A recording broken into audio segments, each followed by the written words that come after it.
নমস্কার, তোমাদের সবাইকে সানা স্মাইল এডুকেশন সেন্টারে স্বাগত জানিয়ে আজকের ক্লাসটি শুরু করছি।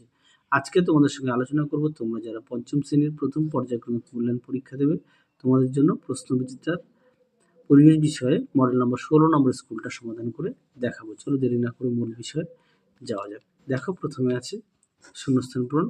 পেঁচা ঈগল শিকারী পাখিদের নখ বাঁকানো ও ধারালো। 3-2 দেখো, ত্বকের উপর স্তরটিতে রক্ত থাকে না। 3 দেখো, রসিক বিল নামক জলভূমিটি কোচবিহারে অবস্থিত। 4 দেখো, ভারতীয় বাইসনের আরেক নাম গৌর। যক্ষা রোগের টিকার নাম ডট। কটা দেখো ঠিক ভুল?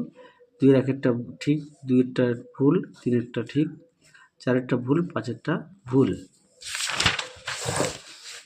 কটা দেখো, বাম স্তম্ভের সঙ্গে ডান স্তম্ভ মিলাও। 1 এরটা হবে গ, 2 এরটা হবে ঘ, 3 এরটা হবে উ, 4 এরটা হবে খ, 5 এরটা হবে ক।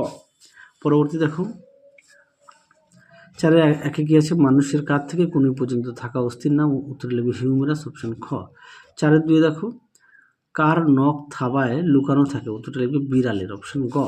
4 3 দেখো, প্রশ্নের উত্তরটা হবে অপশন ক, নেলসন ম্যান্ডেলা। 4 4 দেখো, প্রশ্নের উত্তরটা হবে অপশন ঘ, ব্যাং। 4 5 দেখো, উত্তরটা হবে অপশন খ, জীব।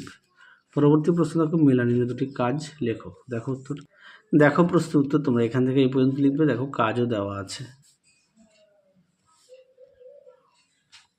পরবর্তী প্রশ্ন দেখো কি আছে? সারা শরীরে রক্ত ছড়িয়ে দেয় কোন পাম্প? উত্তরটা লিখবে হৃৎপিণ্ড।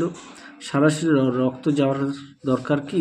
উত্তরটা দেখো অক্সিজেন ও পুষ্টি সরবরাহ ও রোগ প্রতিরোধ করা, শারীরিক ভারসাম্য বজায় রাখা। একটু দেখে নাও। তাহলে চলো আজকের মতো এখানেই সমাপ্ত করছি। আবার দেখা হবে খুব শীঘ্রই পরবর্তী ভিডিওতে। তোমরা সবাই সুস্থ থেকো, ভালো থেকো। আজকের মতো টাটা।